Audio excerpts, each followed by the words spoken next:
1. Oop, let's try that again. 3, 2, 1.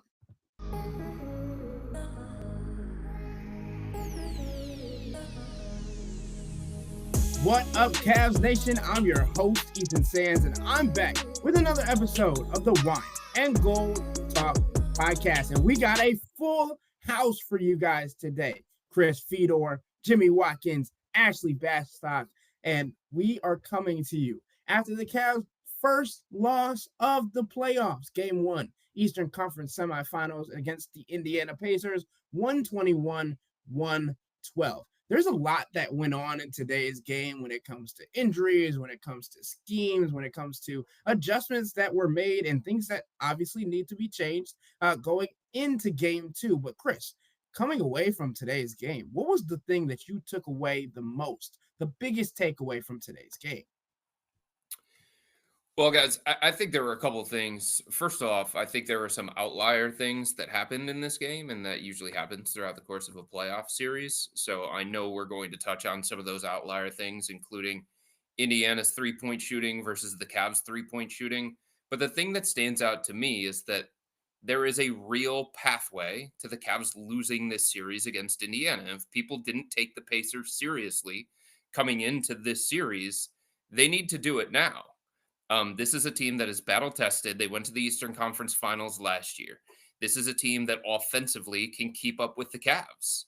This is a team that can win a 3-point shooting contest with the Cavs. This is a team that has skill, depth, balance, and they provide some matchup problems for the Cavs that they're going to have to try and look at over the next 24 hours to see what kind of adjustments they want to make, what kind of changes they think they're going to need to make. But it just feels like to me, there are some advantages that the Pacers have in this series, especially if Darius Garland is not going to play or Darius is going to be limited in any sort of way. So let's start there, right? The injury concerns, and obviously it was made clear ahead of today's game that there are some serious concerns when it comes to Darius Garland's toe injury and how that could affect him for not just a couple of games, but maybe a couple of weeks, right? Chris, what are you hearing behind the scenes about Darius? And then we'll get into the remaining injury factors from today's game because it was a physical one. If you guys didn't think Miami was physical enough, Indiana can run and gun with you, but they'll also get into your body as well. Well, there's a lot of frustration when it comes to this injury. That's the word that I keep hearing over the last 36 hours or so, because there are days where it feels like, all right, Darius is going to play and Darius is going to be good enough to play. And I think a couple of days ago, the Cavs were planning as if they were going to have Darius Garland in this game. And then he goes through the full contact practice. It's a very positive sign. And then there's still pain. There's still an issue that he's trying to deal with. And he's not able to practice on Saturday, their final practice before game 1. And the Cavs were talking about how that was managing his workload, not pushing it too much in terms of practice. But my understanding of that is that they just keep getting different feedback from Darius and from the training staff when it comes to this injury. And some days it's optimism, and other days it's pessimism. So it's all about how his toe continues to respond. But the bottom line is this, like, whether Darius suits up or not, this is something that he's going to have to deal with. And for the type of player that he is, when it comes to the shiftiness, the stop start, the constant cutting, the change of direction, the speed, the quickness, these guys put their feet through hell throughout the course of an NBA season. And now you're talking about one of the things that makes Darius Garland being special. You're talking about that thing being a problem for him, that thing potentially limiting him. So I think it's a combination of things. I think it's a pain tolerance issue when it comes to Darius. I think it's also a situation where the Cavs want him to be effective, and Darius wants to be effective playing through the injury. And this one, for the type of player that he is, toe injuries are nagging to begin with. They're difficult to play through to begin with. But now you mix in the type of player he is and how he has success of a basketball player, and you start to say, well, this particular injury limits his effectiveness. Can I ask a clarifying question here? Because Sure. I thought it was really, really interesting that Jason Lloyd asked Kenny directly. Jason Lloyd of the Athletic asked Kenny directly, "Is it a pain tolerance thing?" Kenny sort of tap danced around that one for a little bit. I think he said, "I don't know exactly what the medical phrasing is. Maybe I should." Kenny, we know you know what's going on. Come on now. So how much, my clarifying question is, how much of the Cavs' frustration, as Chris phrased it, is with Darius? I don't think it's as much with Darius. I think it's as much with the feedback that they keep getting about this particular injury and how it varies from day to day, maybe even hour to hour. I do think it is a pain tolerance thing for sure when it comes to Darius. I think part of it's a pain tolerance thing for sure. Everything that I've heard is that part of it is a pain tolerance thing. But Kenny's not going to come out and say that, because then we run into this stuff. Kenny's not going to go on the radio after the playoffs or after the Cavs, whenever their run ends, and say, "I really love the way Luka Doncic is playing through that toe injury in the NBA Finals." So the next player that kind of brought a little bit concern was Donovan Mitchell. Obviously, he had 33 points tonight, and he took 30 shots as well, and we'll get to that a little bit later. But at the end of the game, it looked like Donovan was limping, right? It looked like he was not only exhausted from running up and down the floor with in the Indiana Pacers, but it looked like he was physically injured, and it looked like he kept grabbing at his knee. Ashley, just what were you seeing in those moments, and how detrimental would it be? Because we know Donovan is a guy that would play through injuries, but if he's not at 100% and he took 30 shots and scored 33 points and the Cavs still lost, what does that say about this Cavs team and their chances going forward? Well, it's crazy because Jimmy, at one point in the first half, we were sitting next to each other and he asked me, like, does it look like something is wrong with Donovan? And I was like, I kind of want to give it more time. I can't tell if it's just because he's been doing so much early. He's had all these ISO looks, which wasn't a huge, I wasn't personally a huge fan of the shot selection today, but that's across the board. But like, we were talking about it early in this game, right? And then I think at some point in the third quarter, I was like, yeah, it just looks like he's not quite moving right. Like, initially to me, it just seemed like, okay, maybe workload, maybe week-long layoff. But yeah, I mean, it's interesting, right? And all Kenny really said to that one was, well, we'll have status updates tomorrow on guys like him, guys like DeAndre. So to me, that means obviously they're kind of banged up right now. And this is not a team that really had to deal with that much in the regular season. I mean, we had countless discussions about their health is going to be the number one thing. I think that's still true. I think it's something that helped them a lot throughout various points of the regular season, but Indiana came and landed the first punch today in a lot of ways. I mean, obviously there were the physical non-foul calls. I'll say that because they were not called fouls even after review in the case of DeAndre Hunter getting shoved in the chest after the ball was released today. But it's concerning. I mean, if he's going to be playing through something, because I think right now what we saw tonight, like, this team really misses Darius. It is not, to me, ideal offense when you have Donovan Mitchell taking 30 shots and Ty Jerome taking 20. That's 50 of 98 shot attempts compared to the Pacers that had, I mean, every guy attempted at least one shot and only one guy attempted one shot. So the other 10 guys they played all attempted multiple shots. And I think you saw that, right? You saw a Cavs offense that looked stagnant to me tonight. So I think, yes, it's detrimental if Donovan is hurt. And I think it's also detrimental just having Darius out, because Kenny even said it. Like, I think he recognizes that, or thinks he has to do more in that moment. And it's going to be an issue if you got him and Darius now dealing with something nagging. And it was clear to me after, and you mentioned DeAndre Hunter, and that's where I'm going now, is like when he fell, it looked more like he would have hurt his back or something, but instead he was grabbing his hand. And as Chris texted our subtexters earlier today, it looked like, or there are indications that he had to get his finger popped back into place.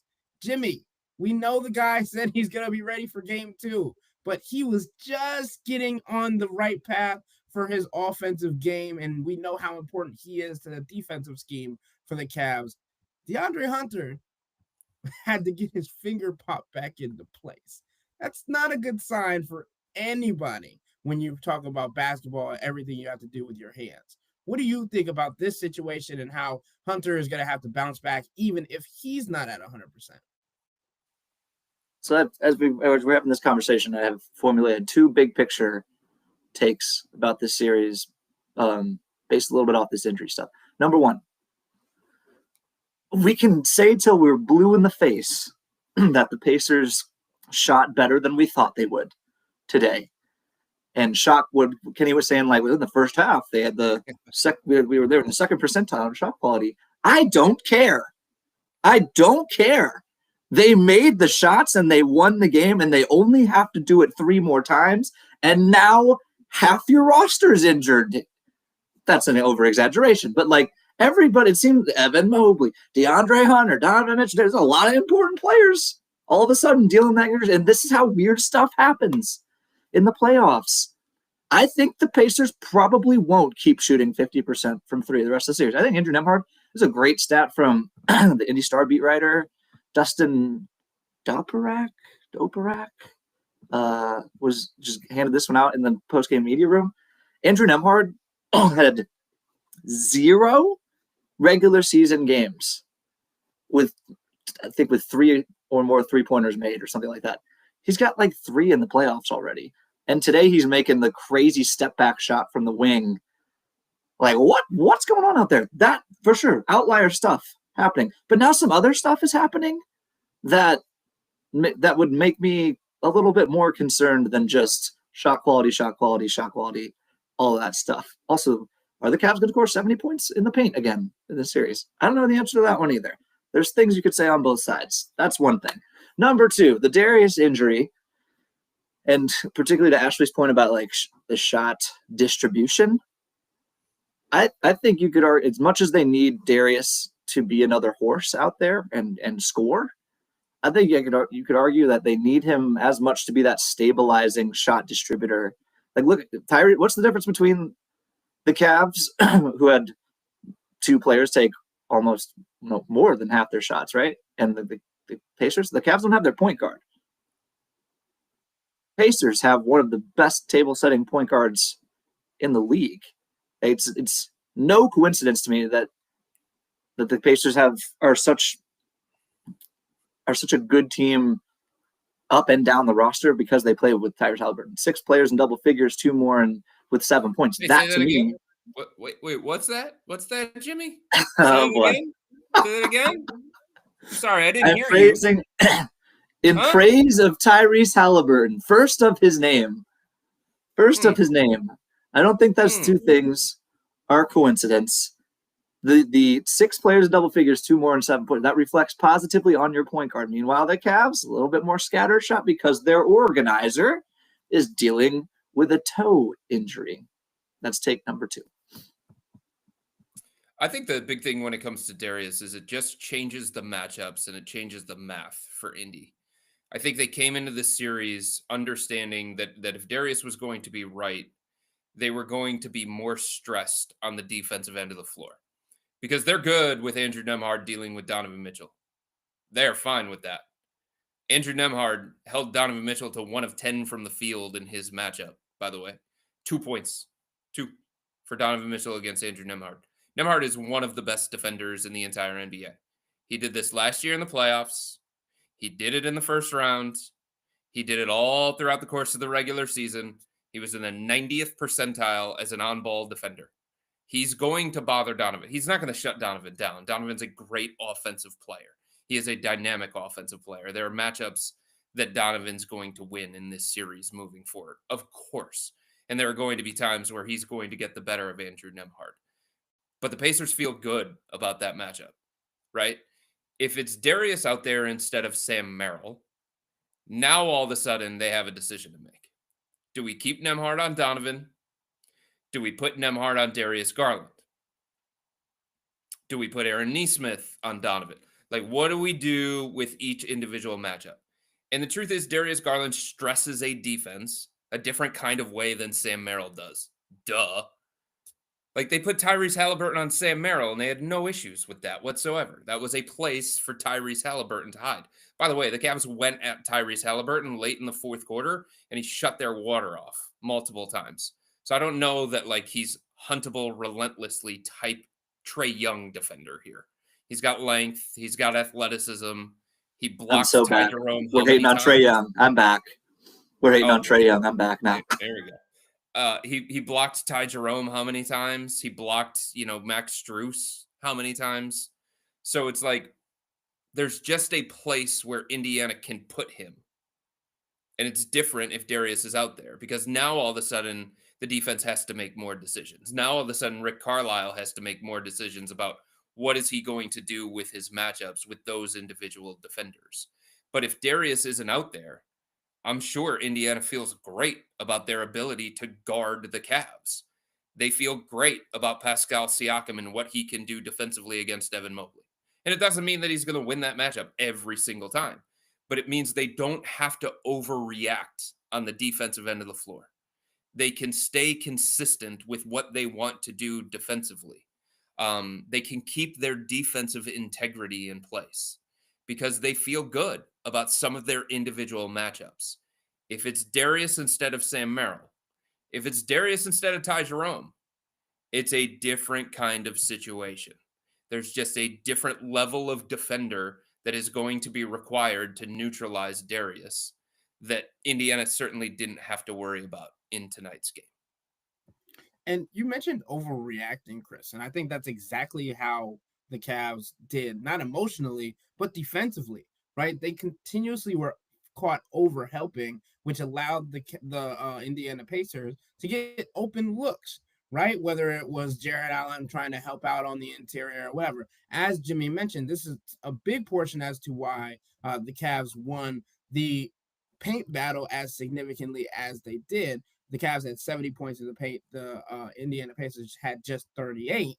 But I think they're known for spraying kicks, right? Or driving kicks. And I think the importance of that is you can't get caught doing too much of either one. Like for me, there were so many different times where you look down on the court and you see guys like turning around, looking around and trying to figure out whose man is that? Who are you? Who's supposed to be guarding him? Who is supposed to rotate over? Like, for me, it's unfortunate to see for this Cavs team that continues to call itself a defense first team when, sure, this is supposed to be a run and gun series. Sure, you're supposed to be getting up a whole lot of points. But if you don't stop Indiana, that doesn't matter, right? Especially in a game like tonight where you're not hitting threes or you're not hitting shots at all. Because even in the mid-range, it felt like these guys were struggling. I mean, Aaron Nesmith, Andrew Nembhard, and Benedict Mathurin combined for 12 threes. The Cavs had 9 tonight. Ashley, just how important is it for the Cavs to clean up their defensive approach, especially saying that they feel like they figured something out in that second half that they'll be able to try and address and apply in game 2?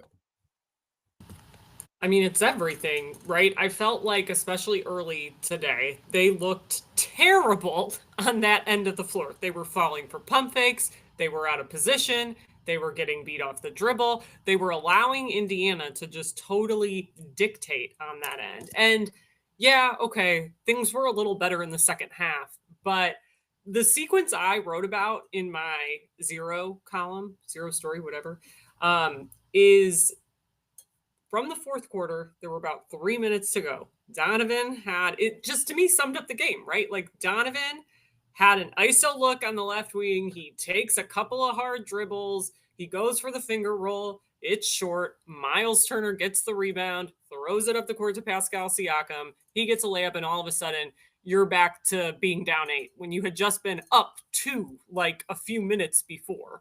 So that to me is like, they're obviously, this is like the most common sense take ever, but your offensive production is tied to your defensive production. Like, you don't have the first one without the second one, and you can't just let the other team do whatever they want and say, oh, well, we play fast enough, we can score enough points. I mean, at the college level, that's why Alabama basketball didn't win a national title this year, right? Like, it doesn't work. It does not work. So I really just think, like, yes, shooting from 3 was bad, but it's a chicken or the egg situation. Like, was it bad because you guys just didn't have your shots today? Or was it bad because you were letting Indiana do whatever they wanted on the other end, and then you're scrambling and you can't get set up in your offense the same way? Like, I think that to me was the real root cause of everything. It's always funny to me because, we've had these conversations so many different times throughout the course of the regular season. Well, maybe so many as a stretch, because the Cavs were the number 1 seed in the Eastern Conference. They won 64 games, and there weren't that many losses to break down. But when they lost games and we had these conversations, Kenny Atkinson always is like, hey, they shot over expected. Hey, they shot over expected. Hey, they shot over expected. It's like, at some point, like, your defense plays a part in that.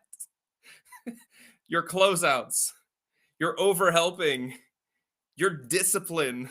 Right. Like, you should be expecting it. Yes. You should be expecting it. It is, whose job do you think it is to expect it? It is your job. Your defense is performing under expected. How about that? I mean, Indiana took, how many shots did Indiana take tonight? They took 83 shots. Do you know how many the Cavs contested?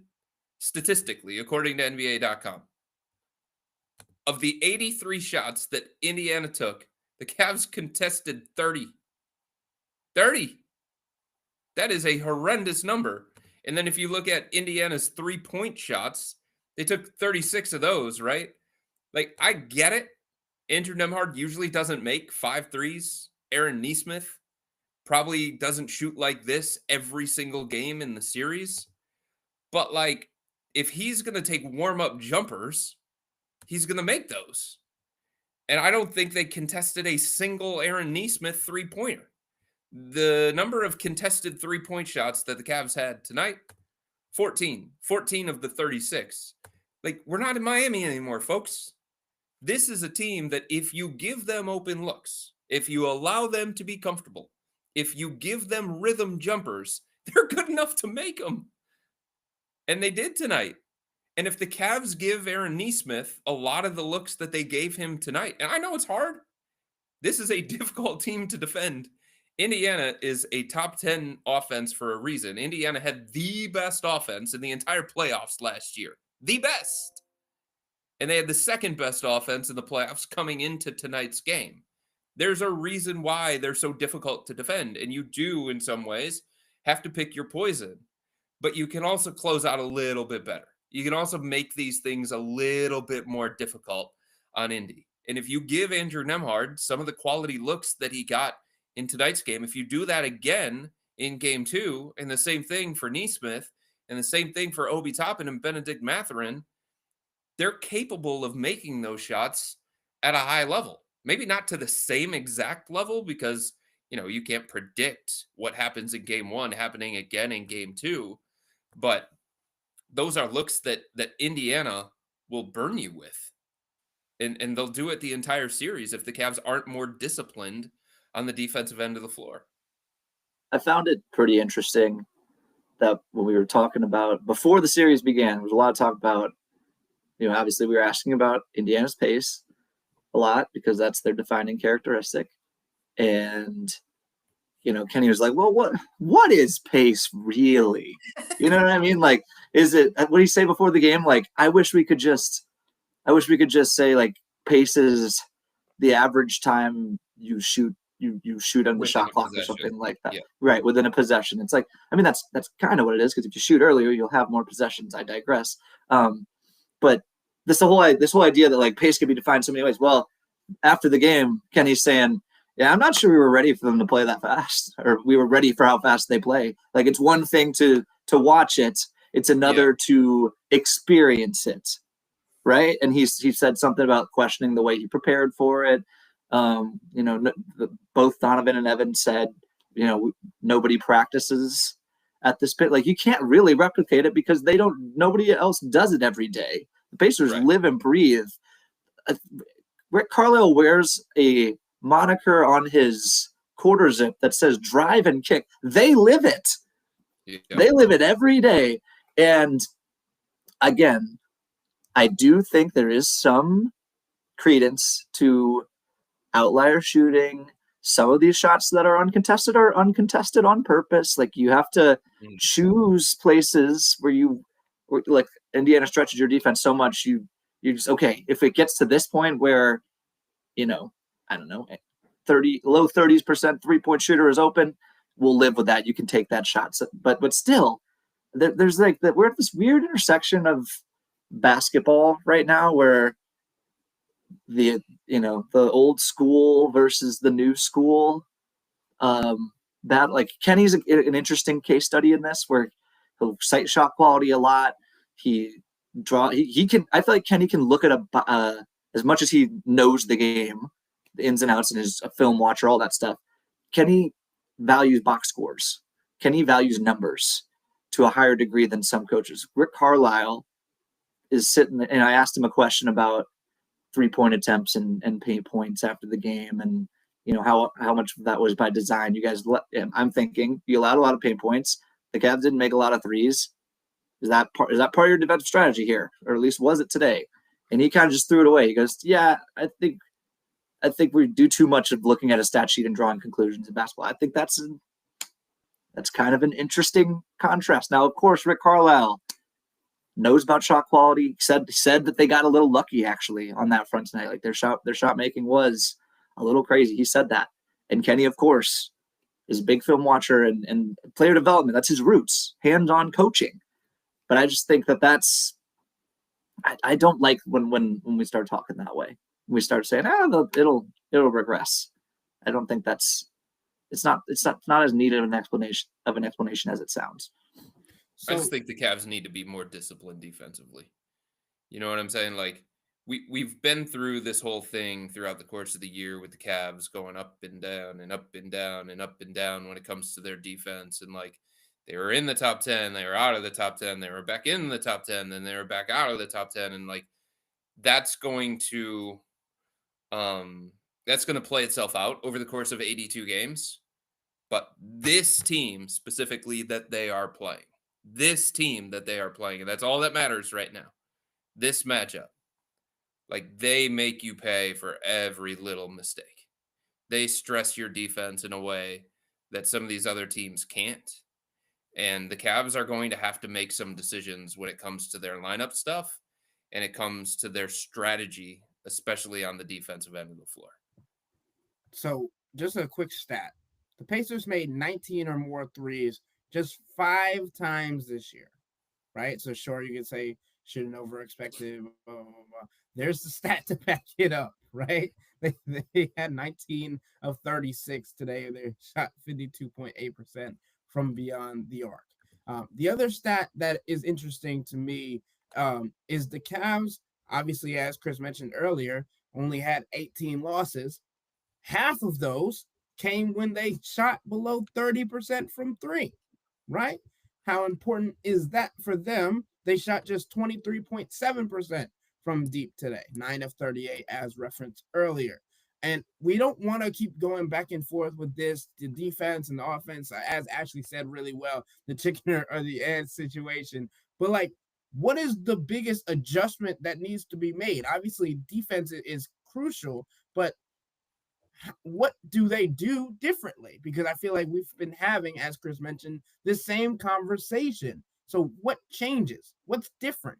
Or do the Cavs just need to shoot the ball better in game 2 for them to have a chance at winning this game, winning this series, and figuring out if they can beat Boston? Because if they're having trouble with Indiana, I got some bad news for y'all. So, like, I do think it just kind of comes down to it has to start on the defensive end of the floor. Like, all week with these guys, we've been talking about Indiana's so different. They play so much 5 out. Like, these aren't things they didn't know, right? But these are things they haven't seen a lot and gotten to put into practice a lot. And this is also a team, yes, the Cavs played the Pacers 4 times this year, but you can essentially throw all 4 of those games out. 2 of them happened before the Cavs traded for DeAndre Hunter. And the last 2 happened when the Cavs had already clinched the East in April. And like no one played. I mean, the second one is infamously the double overtime season finale where no one played except Jared Allen for 43 seconds to keep his 82 game streak alive. So they can say and talk in the lead up all they want that they know it's a 5-out offense, but like you just have to play different defensively. You have to be at your most fundamentally sound and not be in the wrong spot and not falling for pump fakes and having help at the midline. Like you have to do the most basic things. And I totally see why it's such an effective way to wear down an NBA defense, because a lot of times we know these fundamentals are going to be like one of the first thing that falls by the wayside. So I do think that is truly a big part of it, because when you're going to live and die by the 3, you better not let the other team hit 19 of them. That's not going to help.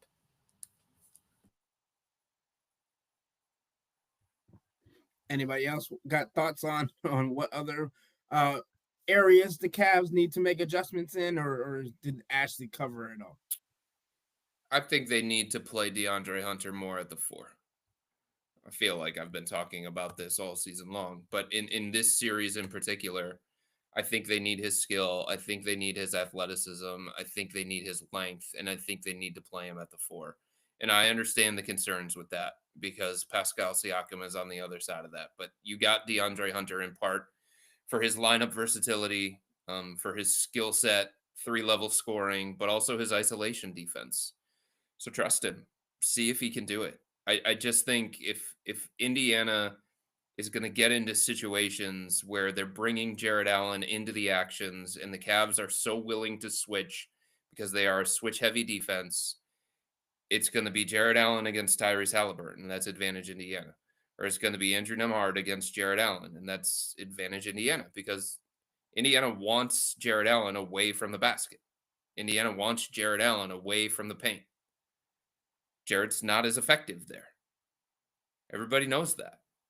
So I think there's going to have to be more stretches throughout the game where the Cavs are willing to go away from the too big look of Evan Mobley and Jared Allen. Because I think there are more advantages that Indiana gains when it comes to their offense attacking the Cavs defense than there are advantages that the Cavs gain offensively having Evan and Jarrett on the floor together. Like the whole idea is, okay, like, yeah, it plays in our favor too, because we have the size, we have the strength, we have the offensive rebounding, we have the paint points and stuff like that. But I just don't know. I don't know that there's enough of a benefit for the Cavs from that standpoint. So that's one of the things that I think they have to look at. I also think they have to look at not switching as much. And I totally understand why they want to switch. I do. And look, the Cavs mixed in a bunch of different things defensively. They went to a box and one at one point. They went to another zone. They played coverage. They switched. But I just don't know that the Cavs have enough individual defenders in the switch-heavy scheme to neutralize this kind of offense that they're playing against. So those are two things that stand out to me. And, Darius Garland, to me, if he can play and be effective, it remedies some of the stuff that we saw that was problematic for the Cavs on the offensive end of the floor. I'm not saying it fixes everything, But I think it remedies enough of that you feel like, the Cavs scoring 112 points and making 9 threes in a game. You feel like those are outlier stats that are going to self-correct. Can I ask another thing about that? And I'm not sure. Like Darius, I assume Darius will play in game 2 or as soon as possible. We also, particularly given what we were saying about the injury, its unpredictability, it's the dynamics at play there. We don't know what Darius is going to look like when he comes back. Yeah, right. And to that point, I would just like to, I wrote this as one of my takeaways after the game. I would like to reiterate that it is time to feed Evan Mobley. Evan Mobley, particularly, wow, words are hard, in these moments where Miles Turner is on the bench and the backup center is Obi Toppin or Pascal Siakam or Thomas. We saw Thomas Bryant. We did. A little bit of Thomas Bryant today. Not a ton, but some. You just got to give him the ball. Like the shot distribution point that Ashley made, Ty Jerome 20 shots. He probably also felt in Darius's absence, I got to do more. But I think Evan can do a lot of this stuff. Like 9 for 13, when one of your best players is 9 for 13 and has 20 points, my first question is why wasn't he 11 for 18? Yeah. Why? I think because there's a thing because when big men score, it's not, you don't think of them as much as having a hot hand necessarily, because when a guard is going, it's just obvious. Sometimes they're making crazy shots. Sometimes they have all these crazy dribble combos. It is when Evan Mobley is rolling to the rim and finishing, he'll throw down some dunks, his 3-pointers, and he's an impressive player, but sometimes he could just sleepwalk into 16 to 18 points with how easy he can get some of these baskets. But he really had it going tonight, I thought. And there were just moments, like I think during the second quarter, it's like the second unit kind of group out there. Ty Jerome and Evan are, I guess, your two main offensive hubs in that moment. Just thought he could get the ball more. Thought he could get the ball more in those moments, and that will continue to be true. I really don't think there's such thing as too much featuring Evan Mobley in this series on offense.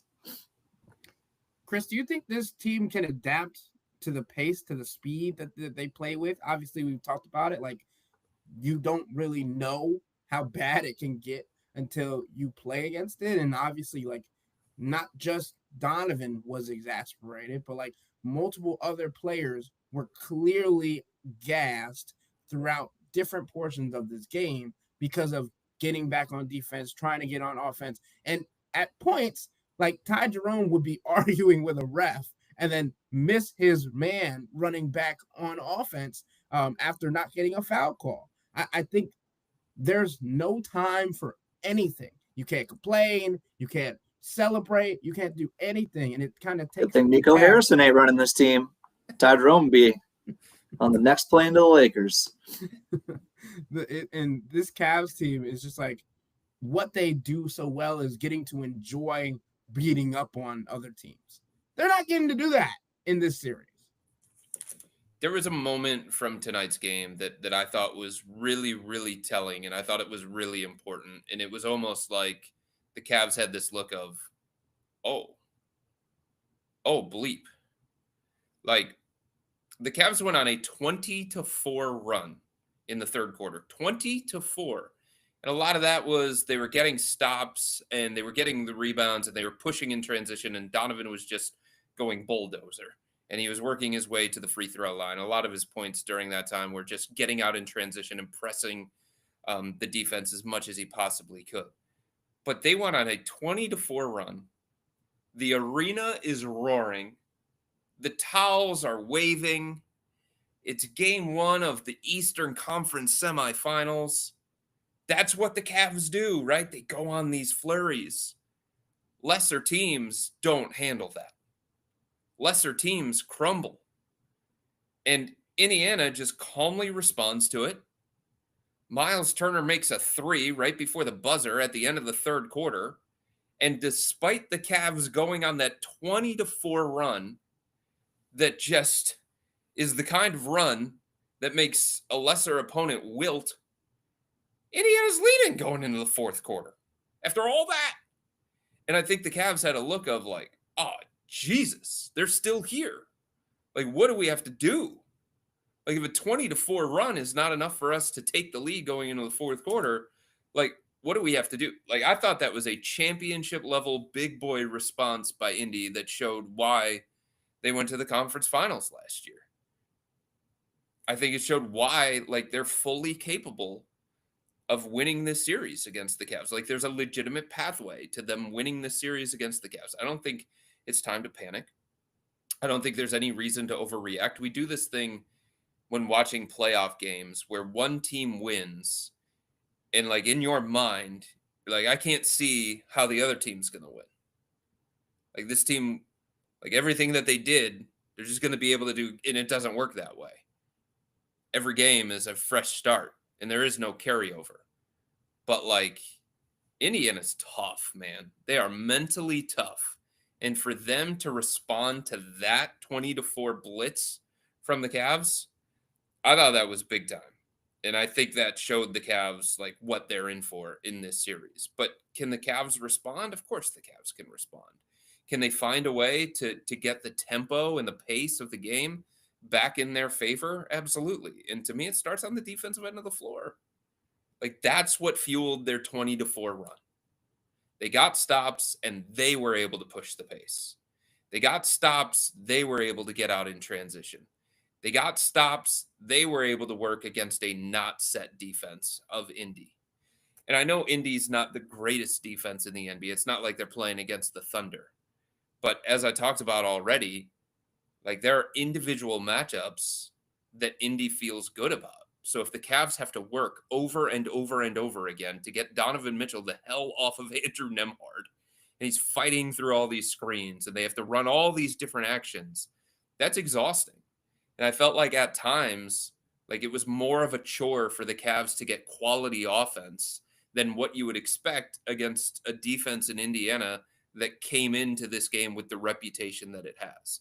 So if they're able to get stops and get out in transition and not have to work against that set defense and not have to make Donovan have to work against Andrew Nembhard every single time, because if you're getting in transition, there are more cross matches, like, that's going to be advantageous for the Cavs. And that's why, like, to me, the focus over the next couple of days has to be on the defensive end of the floor. And some of the lineup decisions that Kenny Atkinson considers, to me, have to be on the defensive end of the floor. Not to say that, you know, like, it's only about defense, but, like, a little bit more of a balance to see if you can get the game back in the tempo that you're more comfortable with rather than the one that Indy's most comfortable with.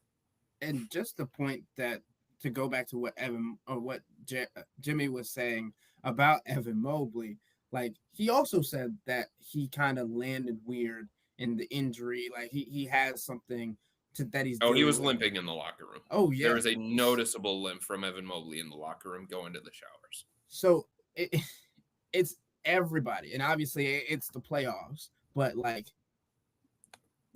everybody can't be injured.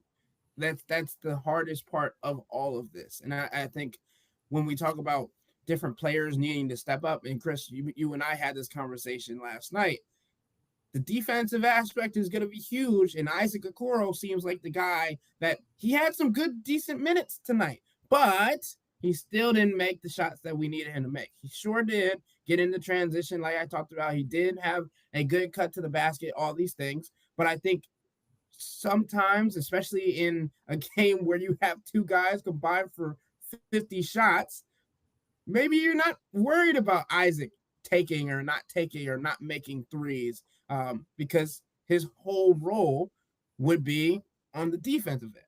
What do you guys think about Isaac's role in this series, Isaac's role tonight, and how that can improve? Jimmy? I think I agree with what you're saying, but I feel it. I agree with it more if we're talking about DeAndre Hunter. That's right. Thank you. That's right. The old playoff adage. Too slanted one way when it comes Right. to Isaac. Like there's just not enough of I a think balance. as we go through this series, watching it tonight, I'm trying not to overreact, but Sure. I think it could be a longer series, certainly than I anticipated. I picked Cavs in 5. The old playoff adage is for coaches: trust 8, or was it trust 8 players, play 7, something like that. I think we are going to start seeing we're going to really start testing the limits of Kenny's trust in these back end of the bench reserve guys. Like Isaac Okoro got 15 minutes tonight. We will say it again. Isaac Okoro is a destructive defender.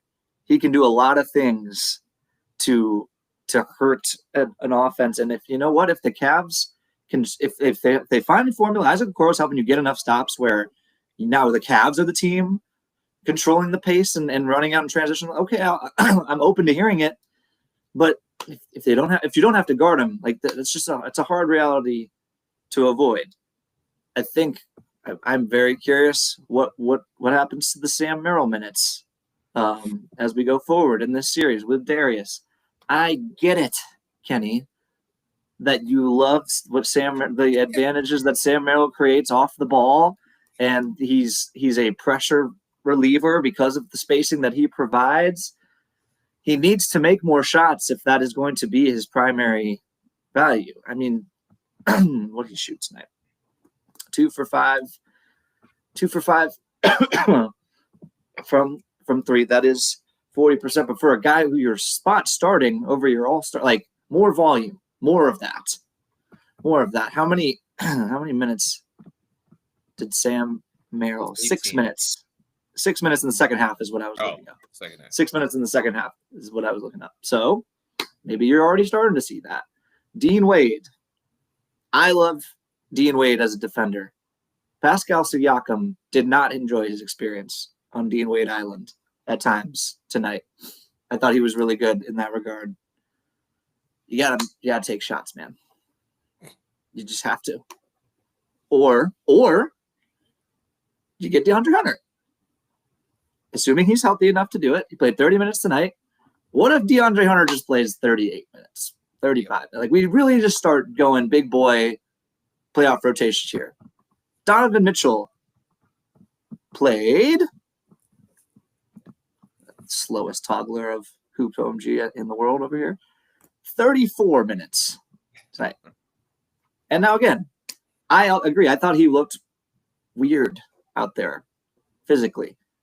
There's like a couple, he left so many shots short, including some of these like in the lane floaters that you write them, you start marking them down as soon as you see him getting these shots, and he leaves them short. I thought that was really strange. I thought he had a couple of moments where he stopped, deep breaths, hunched over. Just didn't look all the way right to me. But if he's right, how about 40 minutes from your best player? Like, let's get some playoff type rotate. Like, if we're taking the Pacers seriously, that's what we're saying, right? So do that. Do that. Play your best players more. So the only problem with that, the only pushback that I have with that is they play so fast. They wear you out so much. Yeah, that's fair. It requires so much to deal with their offense, mentally and physically. That is this really the series where you want to shorten the bench? And I totally understand what you're saying about, look, if you're going to be out there, you've got to be effective. And, there are some guys who probably deserve more minutes. But I just don't know that this is the series where you really want to start cutting out guys just because of how exhausting it is to play against this Pacers team. And over the course of a 7-game series, and that's what it's going to be. First team to 4. Over the course of a 7-game series. Kenny said something the other day that I think kind of went overlooked. He said he was watching back the series last year between Indiana and New York, and he felt like the Pacers completely wore down New York by the end of it. And I think it's in his head about how fast they are, the pace that they play with, the attention to detail, the focus, everything that you have to put into slowing down this offense, this Indiana offense. I think it's in his head of, oh my God, I have to play my depth. I have to trust these guys because I do not want a repeat of what happened to the Knicks last year against the Pacers, where the Knicks felt like, hey, we've got to play our guys more. And look, the Knicks were dealing with injuries and stuff like that. But the bottom line was, like, the Knicks, we got to trust our guys. Like, there are a certain number of guys that we trust, and we got to go with them. And he feels like over the course of the series that New York wore down. And I think he's worried about that happening to the Cavs if they shorten this thing a little bit too much. Really good point. I think there's another Steve Kerr overlap here with Kenny. People for years have been shouting at Steve Kerr, why is Steph Curry only playing 35 minutes in some of these playoff games? And it's like, you seen that guy play? Like, all he does is run the entire time. He is sprinting around screens nonstop every time they have, and defenses hunt the crap out of him. At the other hand, that dude, he is, even at like, how old is he now? 37, one of the most well-conditioned athletes I've ever seen. But Steve Kerr, that's another coach who shares this idea of like playoff series are cumulative, and things that you do in game one to wear on a team can show up in game 6. We talked about this a little bit before the series. I think that's why Kenny has installed the offense he has. Like, that's the Cavs off with all the moving and cutting, which we didn't see as much of tonight. All that stuff is really taxing both mentally and physically. Keeping track of everyone around screens and stuff is taxing mentally. Running and chasing them is tasking physically. And I feel like Steve Kerr believes that he has that's some of the Warriors' success over the years has been wearing teams down over the course of the series. So it makes a lot of sense to me that Kenny, someone who was Steve Kerr's right-hand man for the last few years, is keeping that in mind as he plans this series. And to the point about, like, should Donovan be playing more, like, specifically to that point, I know we just mentioned it, but, like, he looked gassed at points to me today.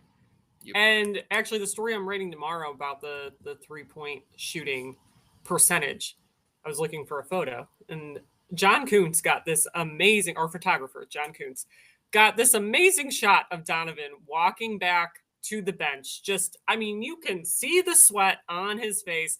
His hands are on his head, the universal sign for I'm tired. And he just looks gassed. Like, there's no other way to put it. Like, so I probably fall in line with what you're saying, Chris. Like, I get it. And like, there's an excellent argument, I think, to be made on both sides, because, like, to Jimmy's larger point, there's not going to be a Boston if you don't figure out Indiana. Like there won't be a Boston series to worry about. But, like, at the same time, do I need 40 minutes of 13 of 30 Donovan Mitchell tonight? No. But, like, I think it's an idea potentially worth exploring if obviously Donovan is really hot. And to Chris's point, just quite honestly, yes, I will take more of DeAndre Hunter, please. Thank you so much. He, I think, could be the X factor in this series. I know, Chris, you basically wrote a whole story on that. I think it's huge that they haven't seen him on this Cavs team. So I will take more of that. But I think you do want to be wary when it's game one. Your all-star point guard is not healthy and didn't play in this game, of wearing down Donovan Mitchell, because it's gonna get ugly fast if he is also injured or just too tired to function and get out of the second round finally for the first time in his career. I got flashbacks to last year, guys, when watching Donovan Mitchell. I got flashbacks to him fighting through his lingering knee injury while trying to pull the Cavs to victory against the Boston Celtics when they didn't have Jared Allen, another all-star caliber player, right? And in this game, now you're talking about all the players that we've listed already, whether it's Evan Mobley, whether it's DeAndre, whether it's Darius, whether it's Donovan, all of these injuries piling up. You don't need 30 shots from an injured Donovan Mitchell. He took double the shots of any Pacer. The most shots a Pacer 15. took tonight was 15. I don't think we laid it out that explicitly, but Pascal Siakam and Halliburton each took 15 shots. Middle ground for the Donovan Mitchell conversation? Yes, the pace is fast. Yes, he's laboring. I'm looking at his playoff Basketball Reference. I'm pretty sure this is the fewest minutes Donovan's ever played in a playoff game. No, or non-blowout edition maybe. I'm seeing here. Yeah, maybe non-blowout edition. Non-blowout edition, competitive playoff game. Pretty close. He definitely played less than 30 in a couple of matches. Yeah, I I kind of glazed over all these 20-point wins and losses. But yeah, I'm seeing like 112-102 Houston, 34 minutes 19 seconds. He played 33 something tonight. I just maybe a little more if he can stand it. And different kind. Like it's you can play more minutes and put in less work. That's possible as well. Can you if you're Donovan Mitchell? I don't think he's wired that way. I don't think he has it in his brain. We're talking about like we are talking on the show about how we're not loving the approach that he took 30 shots. Now whether he might be right to have concluded that I need to do this tonight, and it just didn't work out because he didn't have the jumper. 13 for 20 inside the arc though, or maybe 12 for 20. I'm bad at math. 12 for 20 inside the arc. That's very good. It's just that's a lot. That's very taxing. Deciding I want to take over the game, that's very taxing. And of course you want him to be able to have the reserve in the tank to feel like he can do that, because you're going to need him to do that sometimes. But different ways to skin the rest cat, I guess. The other thing that I have a problem with in terms of the 30 shot attempts is Donovan's dealing with the best defender in the Pacers. So, like, is there another matchup that you feel like you can better exploit? And I know that not everybody on this basketball team is Donovan Mitchell and capable like Donovan Mitchell, especially on the offensive end of the floor.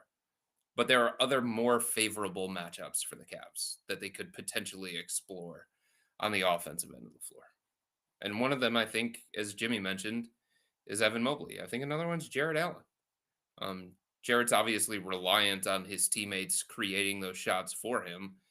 But if Donovan's going to draw the attention of the defense, then that could be a way to create more favorable offense for Jarrett or for Evan Mobley or something like that. Chris, last question for you before we wrap up today's podcast. For DeAndre Hunter, because of the hand injury that he says he'll still be able to play through, do you know which hand it was? I was talking to him after. He seemed to say it was his right. I think it was his right index finger. That's a shooting hand, is it not? I think it was his right index finger. Right.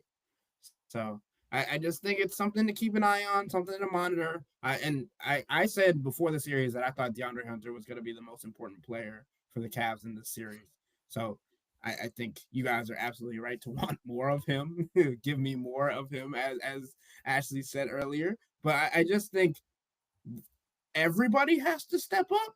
Obviously, like, very small-minded take. Like, Donovan shouldn't have to feel like he has to take 30 shots. Ty Jerome, who also didn't have it going, shouldn't feel like he has to take 20 shots. Like, that shouldn't be how the offense goes. And I think the biggest thing that Kenny Atkinson was saying was that the ball got sticky. The ball hasn't gotten sticky almost all year, right? The assists have been, the free-flowing offense have been the biggest portion of how the Cavs have had success this year. And yet, in game one, against the fast-paced offense, the high-profile offense of the Indiana Pacers, things slowed down, ironically, for the Cavs. They got stuck in half-court situations. I think that's Here's a question that I have. More surprised at the Cavs having an offensive rating of about 112-ish, or more surprised that they had a defensive rating of around 121-ish? Offense for me, for sure. Yeah. I think everyone knows the Pacers can score. I think we all just thought the Cavs would do it better. Frankly. I also think some people came into the series saying, well, the Cavs are better on defense than Indy is on defense. So the Cavs have a better chance of slowing down Indy's offense than the Pacers do of slowing down the Cavs offense. I don't think that's far-fetched. I don't think that's far-fetched. Which goes into controlling the pace, because if you get into Indiana's game, they actually are a darn good transition defense team, because they've built the ship out of it. So if you're playing their game, they're really freaking good at that game. Yeah. I mean, for me, offense, obviously number one offense in the regular season, and then sure it was against Miami, but you put up the best offensive rating against the Miami Heat in the first round. You don't think there's going to be a 20-point different drop-off from Series 1 to Series 2.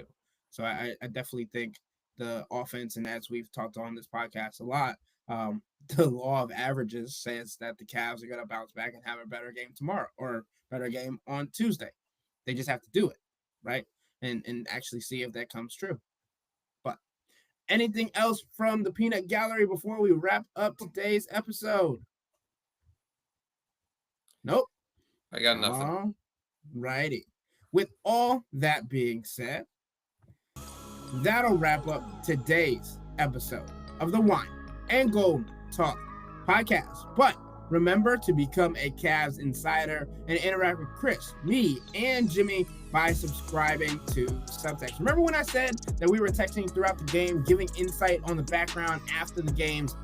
That's where you get this information that is not readily available on different social media platforms, X, formerly Twitter, Facebook, Instagram, wherever. Subtext gets more insight, more depth, and directly to your phone.